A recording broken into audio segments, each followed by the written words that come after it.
Ya, shalom saudaraku sekalian. Halo. Yang ada di Facebook, teman-teman semuanya. Ya, ini agak ada senggang sedikit. Kita mau wawancara dulu kepada anak-anak rohani, teman-teman sepelayanan, ataupun jemaat-jemaat yang pertama kali ada di tempat ini. Ya, jadi kita boleh mendengarkan sama-sama kisah atau cerita indah, kenangan manis dengan Bapak Pendeta Amos. Mungkin dimulai dari ibu-ibu ini dulu ya. Oke, coba gak usah pakai mic, pakai kencang aja suaranya. Saya percaya orang-orang Kabubak suaranya kencang-kencang ya. Oke, siapa dulu? Shalom. Oke, salam ibu. Namanya siapa? Namanya saya Apu. Apu. Oke, ya. Saya dulu dari kecil tidak mengenal Tuhan. Oh ya. Orang tua saya masih dalam Merapu, mama saya. Tapi setelah saya kenal Bapak Pendeta Amos Hasibuan, Ya. saya diajak ke sekolah minggu. Oh, ke sekolah minggu. Sekolah Wow, minggu. luar biasa. Pertama sekali datangnya Pak Amos Hasibuan itu masih keadaan gerejanya pakai terpal. Oh, pakai terpal. Dan kami duduk di tanah, beralaskan ada daun pisang, kadang ada bambu. Nah, setelah bertumbuhnya gereja, ada jalan 1 tahun kami pakai terpal, kami dibangun gereja gedek. Itu ukurannya 5x7 kalau saya tidak salah waktu itu. Ya. Nah, kami situ sudah bertumbuh menjadi remaja. Dari kami sekolah minggu kami bertumbuh sebagai remaja. Nah, jadi dari kami remaja dipimpin oleh Papi. Papi itu menurut kami itu sangat luar biasa, sangat baik. Tapi itu Pendeta Amos ya? Pendeta Amos. Kami sering panggil Papi, juluki Papi, kadang Om. Jadi Bapak Pendeta Amos mengajarkan kami bagaimana iman kami itu terhadap Kristus. Awalnya kami yang tidak tahu yang namanya kekristenan itu seperti apa, kami bisa mengerti karena kami dibina. Nah, setelah kami tumbuh menjadi pemuda dan remaja, gereja kami mau dirubah lagi menjadi gereja permanen. Wow, ya. Jadi kami semua jemaat bersama bapak-bapak, ibu-ibu jemaat khusus Primbukun itu menggali batu. Itu tanpa donatur. Buat apa itu gali batu? Gali batu untuk untuk membangun gereja, Membangun gereja. Ya, betul. Habis menggali batu kami swadaya. Contoh makan ini hari siapa yang tanggung? Contoh bapak tua. Esok lagi siapa lagi. Pokoknya jemaat itu bergiliran untuk tanggung makan. Wow, luar biasa. Tidak ada yang dibayar upahnya, tapi tenaga sukarela. Iya. Setelah bertumbuhnya gereja kami itu sudah rata tembok. Iya. Jadi pendeta kami ini memikirkan atapnya, Oh. kayunya, sengnya. Mungkin Bapak Pendeta Amos ini punya donatur. Ada saja orang baik yang kirim seng. Iya, Tuhan kirim gitu ya. Kayu itu diberikan oleh jemaat juga. Wow. Jemaat itu pokoknya jemaat itu punya inisiatif untuk membangun gereja tersebut. Berjalannya waktu gereja kami sudah jadi, waktu itu kami jemaat mengucap syukur bahwa gereja kami sudah jadi. Jadi setelah itu banyak jiwa-jiwa yang diselamatkan. Wow, luar biasa. Dari kampung-kampung adat, dari contoh bapak tua yang saya bilang tadi, tokoh-tokoh adat. Oke, nanti bisa. Bapak ini ditarik Tuhan Ya. untuk mengenal terang. Jadi banyak sekali orang-orang Merapu di kampung kami, khususnya kampung Wanumutu. Kalau kita hitung-hitung orang yang mengenal Tuhan itu di kampung kami itu tidak ada sebetulnya. Iya, tidak ada. Awalnya tidak ada. Awal kampung Wanumutu itu adalah kampung adat. Dan juga ada tapi masuk agama kafir. Nah, tapi ada beberapa rumah yang cuma GKS. Tapi yang GBI ini semua tidak ada. Di awal itu dari anak-anak untuk bersekolah kami yang minggu. pertama. Untuk Pendeta Amos. Jadi mulai banyak jiwa yang diselamatkan, sehingga banyak anak-anak Tuhan yang dipanggil untuk sekolah ke Jawa yang Pak Amos diutus Pak Amos kirim. dikirim. Jawanya di mana, Bu? Ada yang ke ke Surabaya waktu itu, Ada yang ke Jogja, pokoknya ada banyak ke yang Jember. ke Jember yang dikasih kuliah oleh Bapak Pendeta. Pendeta. Bayar sendiri. Dibiayai oleh Papi, Pendeta oleh Amos. Pendeta Pendeta Amos. Amos. Ya, banyak di kampung kami itu dari anak orang tuanya kan tidak mampu untuk sekolahkan anak. Tapi adanya Papi di kampung kami itu anak-anak itu bisa sekolah sampai memiliki sarjana. Wow, luar biasa sampai sarjana ya. Sampai Biaya sarjana. Pendeta Amos. Jadi anak-anak yang tidak bisa berbicara tentang firman Tuhan, Iya. saya rasa sekarang mereka bisa pimpin apabila ada kedukaan di kampung. Mereka bisa jadi MC untuk mengganti posisi Om selama ini. Iya, selama Om sakit. iya, puji Tuhan. Mungkin itu saja yang menjadi kesaksian saya begitu baiknya Pak Pendeta Amos terhadap jemaat-jemaat itu. Iya. Khususnya saya. Iya. Saya itu awal mengenal Kristus waktu itu kami belum mengenal Tuhan ya. Mengenal Tuhan setelah kami bertumbuh dengan Om. Iman kami itu seperti rumput yang disirami air. Yang bertumbuh. Langsung segar gitu ya. Tapi belakangan ini karena mungkin takdir karena kami khususnya saya Ya. saya menikah dengan agama yang berbeda, yaitu Katolik. Jadi saya itu kayak macam lama sekali tidak ketemu dengan Papi. Kalaupun ketemu Papi, saya masih merasa takut. Rasa takut ya, kami sembunyi begitu. Takut. Kami lihat Papi takut. Dimarahi. Iya, bukan dimarahi. Dimarahi. Papi itu orangnya baik Merasa dan luar bersalah. biasa. Merasa Merasa bersalah, ya. Tapi Papi dah sering tanya kami ke teman kami. Begitu, dia sering- Dicari lah ya, dicari. Kadang kami yang kalau merasa bersalah, kami Jadi sembunyi. ngumpet ya, bersembunyi ya. Tapi tetap dicari Papi. Iya, tetap kami cari. Tapi kami pemuda remaja awal itu ya hiduplah karena kami diajarkan bagaimana melayani Tuhan, bagaimana kami cara MC kami di gereja, cara sembahyang kami itu kami diajar. Mungkin kalau kami tidak bertumbuh dengan Pak Pendeta Amos, mungkin tidak tahu hidup kami berantakan pasti. Mungkin cara berbicara juga tidak seperti ini. Mungkin kami sekolah juga ya tidak seperti yang orang-orang sekarang. Kalau saya tambah sedikit berhubungan tadi yang Buka teman dulu saya maskernya, coba. berhubungan tadi yang teman saya sampaikan itu Namanya siapa nih, Bu? Ibu Frida, Ibu Frida, oke. kebetulan guru sudah jadi guru hasil Udah guru. pendidikannya, maksudnya kuliahnya memang di reguler umum. Udah. Langsung. Ayo. Oke, lanjut lagi. Wai, udah masuk. Ayo. Frida, ayo. Sekarang udah jadi guru. Saya itu yang saya ingat dan kenapa saya macam kerasa tidak terima.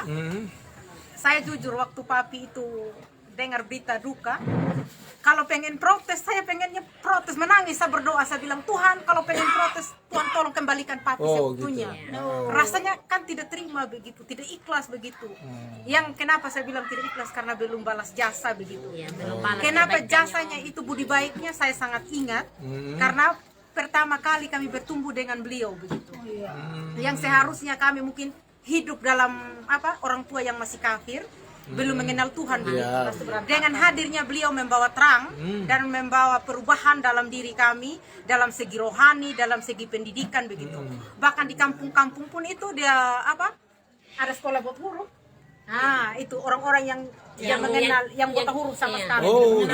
Iya, membaca lah ya, membaca ya. Oh, jadi bisa baca. Bisa baca dengan hadirnya beliau di kampung itu sangat luar biasa begitu. Dari kampung yang mungkin sekitar 30-an buah rumah itu jari yang gereja begitu yang mengenal Tuhan. Tapi dengan hadirnya beliau, dia yang saya tidak lupa, 90% saya ingat perjalanannya sampai sekarang. 10% saya lupa karena terlalu lama dengan beliau, sekitar 20 tahun yang lalu.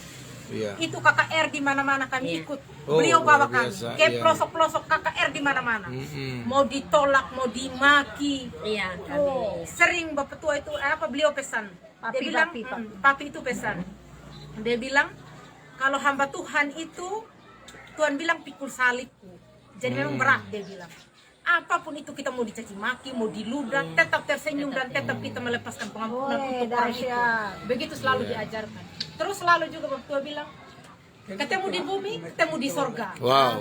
Orang yang terdahulu belum tentu orang yang kemudian belum tentu dia orang terdahulu belum tentu dia terdahulu terus.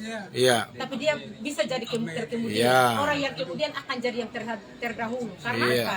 Mengejar kebenaran dia bilang. Walaupun dia sudah lama dengan Tuhan, tetapi di sewaktu-waktu dia akan berpaling karena dia tidak kuat dengan ujian dan cobaan. Selalu Iya. kita diajarkan tentang kerohanian begitu. Terus dia selalu minta kalau menikah itu yang sesama Iman, iman begitu. Iya. Namun ya dengan pergaulan kami, dengan keremajaan kami yang kadang kurang dijaga, terkadang kami ya secara manusia kami jatuh, terkadang juga kami tidak terlalu kuat begitu. Kami sebenarnya mau pertahankan iman, tapi apa daya juga terkadang kan manusia biasa, keinginan dagingnya tinggi. Begitu toh ya, kalau kita bilang hidup dalam rohani, kita dalam rohani juga. Nah itu maksudnya dengan perkembangan teknologi yang masuk dulu kan masih belum terlalu maju kita ya. Seiring berjalannya waktu dengan hidup dengan papi selama 20 tahun begitu ya, perkembangan semakin maju begitu. Jadi kami juga kadang ya dibilang jatuh juga begitu. Maksudnya bukan jatuh dalam artian yang terlalu ya menurut orang lain fatal begitu. Maksudnya tidak ikuti apa maunya papi dulu. Bilang harus menikah dengan seiman. Contohnya dapat jodoh yang berbeda agama begitu. Karena yang menurut teman saya bilang kadang minder ketemu dengan papi. Kenapa minder? Karena tidak ikuti maunya papi begitu. Iya. Sudah melanggar begitu. Sudah mengecewakan papi. Sudah mengecewakan begitu. Tapi papi itu orangnya baik, sangat luar biasa, penyayang. Dia tetap memaafkan meskipun kadang kami bersembunyi-sembunyi, malu, takut. Dia tetap tanya. Buka deh Pak. Iya. Tetap cari lah ya. Tetap cari begitu. Tapi sekarang gimana tindakannya selanjutnya? Kan ini udah terlanjur nih kawin sama terus gimana jadinya? Mau dukung lagi pelayanan apa gimana? Kalau dari seperti yang kakak saya tadi bilang, mungkin sebulan sekali kami tetap ini ada, mami kuat, karena kami juga ada, kami mendukung begitu. Karena jauh ya, daerah Jauh. Karena kami sudah berkeluarga semua, ada yang jadi guru, kami ada orang yang guru, ada yang kerja di kantor, ada yang ibu rumah tangga biasa, ada yang punya usaha begitu. Karena masing-masing kami juga punya anak dan urus bisnis, kadang kami ya itu waktunya semua sudah tersita begitu. itu semua dampak dari pendeta Amos lah ya. Itu doa dari pendeta Amos sehingga kami sukses. Iya. Berarti kalau bisa pilih, kalau minta sama Tuhan pengen dikembalikan lagi gitu tadinya ya, hidupkan lagi gitu. Tetapi ya memang sulit untuk itu karena bukan bagi Tuhan tak ada yang mustahil, tetapi memang rencana Tuhan harus terjadi. Ya, jadi puji Tuhan ya, kita juga lihat 2 hari ini memang luar biasa sekali. Tetapi memang kalau kita lihat ke belakang berarti ada sesuatu yang sebenarnya Pak Pendeta Amos mau dari kita, yaitu menjadi saluran kasih, saluran berkat buat banyak orang ya. Jadi puji Tuhan. Jadi memang kesedihan berarti sangat mendalam dong ya. Hari ini sangat mendalam ya. Iya. Jujur rasa kehilangan, dan kami sebenarnya secara manusia kami tidak terima begitu. Tapi karena ya Om mati di dalam Tuhan sudah siap begitu. Sudah siap menerima kematian, bahwa dia harus hidup di samping kanan Allah. Ya, kami tetap belajar untuk ikhlaskan meskipun itu memang sulit begitu. Iya. Kami merasa berdosa, merasa bersalah karena apa? Selama papi itu menderita sakit, kami tidak pernah, kami tidak jenguk dengan, maksudnya tidak semua teman itu tidak hadir di saat dia apa begitu sakit. Kami tidak ikut merasakan apa yang papi rasakan. Makanya kami bilang, Tuhan kalau pengen mengulang itu waktu, pengen mengulang kembali, pengen Tuhan kembalikan itu papi untuk kami bisa berbalas jasa dan budi baiknya kami balas. Karena hanya dengan doa sekarang papi sudah kaku, kami tidak bisa berbuat apa-apa. Kehabisan kata-kata juga untuk meminta. Nah, hanya harapan kami, semoga papi maafkan kami. Mungkin ada kadang kesalahan yang kami lakukan yang membuat papi kecewa. Kami hanya minta maaf dan semoga Tuhan ya maksudnya ampuni kami juga. Kami sudah membuat papi kecewa. Kalau jemaat Tuhan ini terlalu banyak. mungkin sudah 1000-an orang yang papi baptis hampir semua pelosok-pelosok yang orang tidak mau masuk begitu, yang tidak diselamatkan jiwa-jiwa itu Iya. selamatkan sudah berapa Sudah mengaku dan sudah dibaptis. bahkan orang yang mau mati pun itu ada bapak tua yang cerita di kilo 12 itu, Iya. dia di gereja Umriri. Bapak tua ini tidak mau bersikap keras, tidak mau gereja begitu. Mati pun saya tetap mati, bukan dengan Tuhan begitu. Iya. Klik bersekali. Tapi dengan hadirnya gereja Betel dan hadirnya Om Rintis itu gereja di cabangnya di situ. Pendeta Amos. Ketika bapak tua ini mau meninggal, minta untuk dibaptis. Iya. Maksudnya terlalu banyak lah begitu apa yang bapak tua buat. Iya. Dan semua jemaat-jemaat merasa kehilangan. Iya. Udah ribuan lah ya yang jemaat. Dan ada pernah juga di Beradolu satu bapak, Ya, di itu Berdoa, bapak itu pencuri kelas kakap. pencuri. Iya. Dan bapak itu tidak pernah dengar apalagi yang namanya pendeta atau ada kabar-kabar Injil. Kabar-kabar Injil ya. Dia itu dipotong pun tidak luka. Tidak luka ya. Karena Betul. bapak itu punya Ilmu. Punya ilmu penang- Tahan kebal gitu ya. Tahan Kebal ya. ya, kebal. Jadi datangnya pendeta Amos awalnya dia tidak terima. Oh. Mungkin bapak itu masih hidup ya? Masih hidup. Masih. Nah, Yang putih-putih yang biasa. putih-putih rambut gondrong. Tadi ada pernah datang ke sini? Ada datang? Belum? Tidak ada. Belum. Belum. Mungkin kemarin sudah ya. Oh, kan? iya, iya. Kan kemarin kami tidak ada. Jadi bapak itu Tidak ada. bapak itu bapak pendeta Amos sembahyang. Bapak mau terima Kristus. Awalnya dia menolak. Dianggap dirinya itu kuat dan hebat. Iya.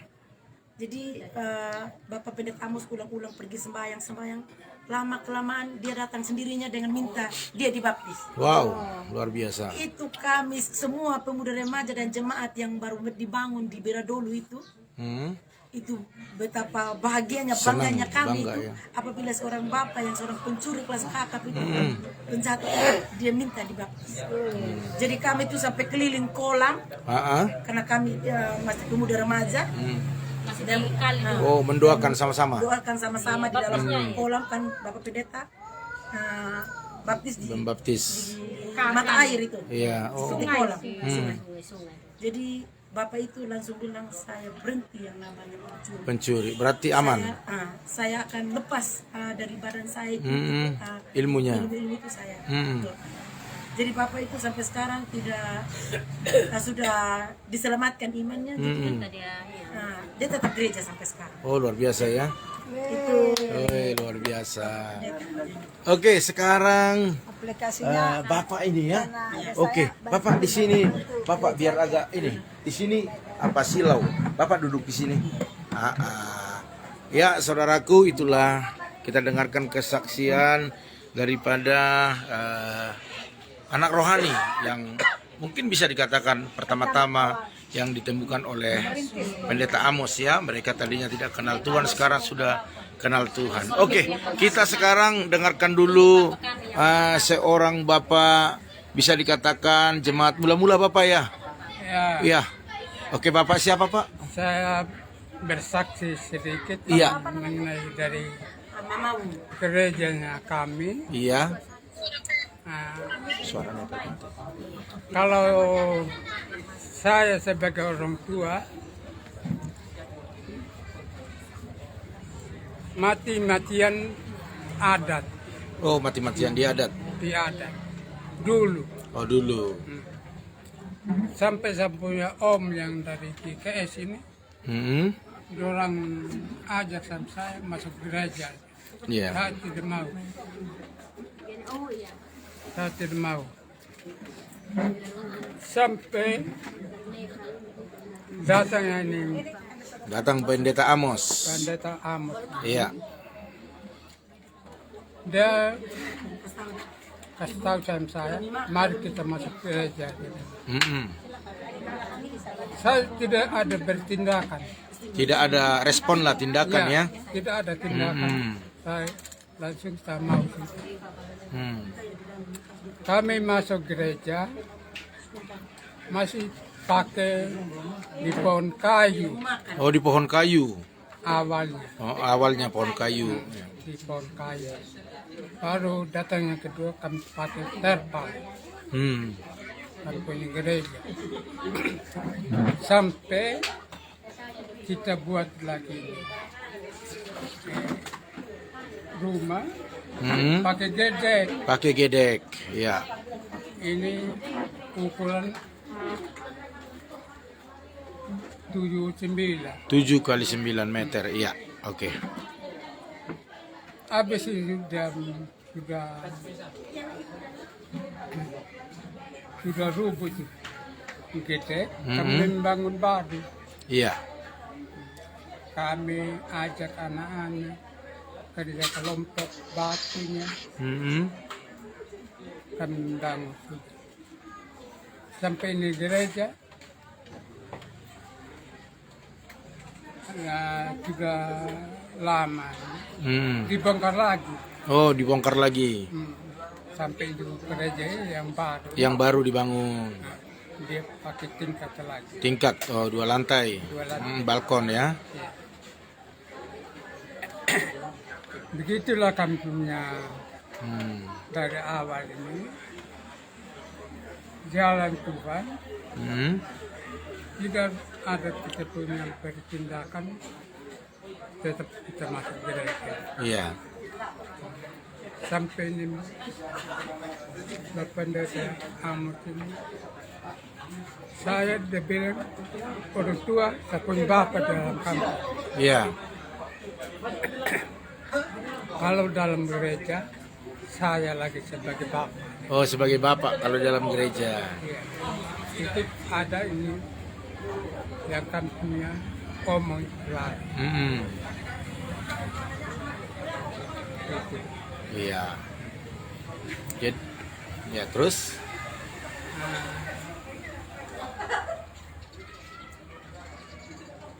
Kami bersama-sama juga pergi perintisan. Perintisan? Saya punya bapak mantu ini, saudaranya saya punya istri. Toh. Iya. Dia mau sampai kita perintis di Galimara. Hingga ada gereja di Galimara. Di desa Moduwemli. Iya. Kami sama-sama. Ya, jadi Bapak dengar berita Bapak Pendeta Amos ini sudah Tuhan panggil, gimana perasaan Bapak? Memang kita perasaan sedih juga karena di depannya dia masih banyak yang dia rencanakan. Itu saja yang kita rasa sedihkan. Sekarang di dalam tangan Tuhan dia. Iya. Jadi ada apa yang pernah nggak Bapak Pendeta Amos, apa yang terakhir waktu ketemu terakhirnya, apa pesan Pak Amos kepada Bapak? Ya. Saya waktu saya masuk rumah sakit, masih dia juga antar saya di rumah sakit. Setelah saya sakit, saya sudah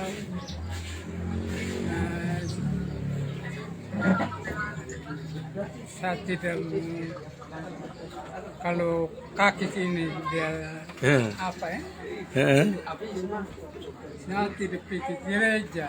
Oh gitu. Karena makanya saya punya kaki. Waktu corona kami gereja di rumah. Oh, gereja di rumah. Iya. Jadi Bapak Pendeta ini tetap dia melayani firman. Melayani firman tetap. Kami ibadah saja dalam rumah. Bapak Pendeta tinggal di sini saja. Iya. Lewat telepon. Lewat ya, oke.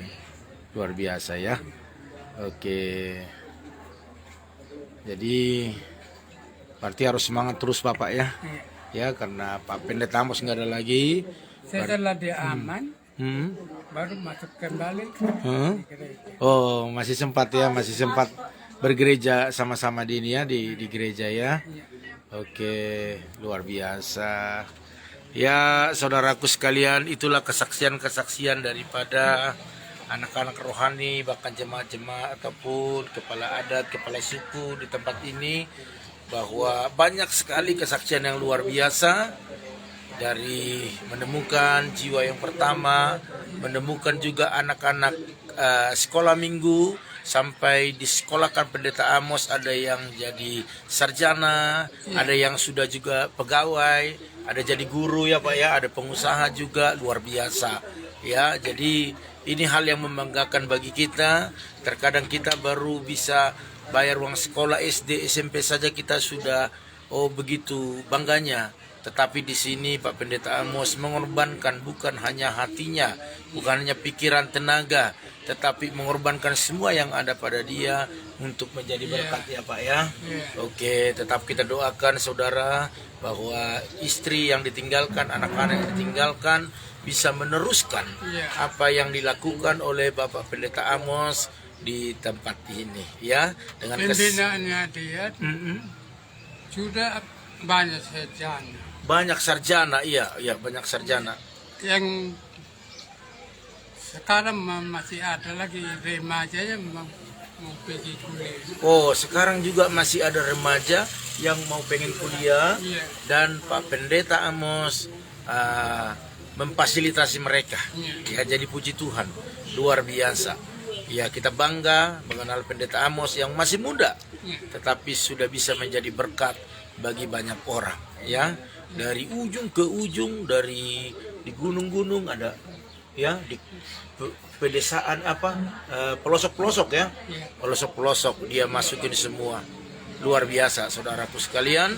Ya, ini belum berhenti kesaksian. Kita akan tanyakan nanti beberapa orang lagi di sesi-sesi nanti, akan saya bikin YouTube-nya sehingga ini menjadi berkat bagi kita sebagai anak-anak Tuhan, pelayan-pelayan Tuhan, jemaat-jemaat Tuhan, agar tetap berusaha ya. Jadi soal kalau kita lihat secara manusia, upahnya kalau kita bisa lihat itu luar biasa ya. Tetapi Tuhan juga akhirnya yang menentukan. Tetapi paling tidak kita lihat buah pelayanannya di tempat ini begitu luar biasa ya. Jadi kebanggaan kita bukan hanya kita bisa KKR, kita bisa khotbah, jemaat kita banyak, bukan begitu. Tetapi kebanggaan kita adalah apabila kita bisa menjadi berkat, khususnya bagi orang-orang yang membutuhkannya ya. Jadi Tuhan utus Pendeta Amos di tempat ini karena di daerah ini membutuhkan seorang Pendeta Amos ya Pak ya, yang bisa menjadi berkat ya. Kalau menurut kesaksian tadi, orang yang sudah dibaptis oleh Pendeta Amos sudah ada 1000-an lebih ya, luar biasa ya. Jadi Bapak Ibu Saudara sekalian, biarlah wawancara dengan beberapa orang yang dekat dengan Pendeta Amos, yang tahu Pendeta Amos, biar jadi berkat bagi kita semua ya. Tuhan Yesus berkati ya. Kita katakan Pak, maju terus, tetap semangat ini Pak ya. Maju, maju terus, tetap semangat. Shalom.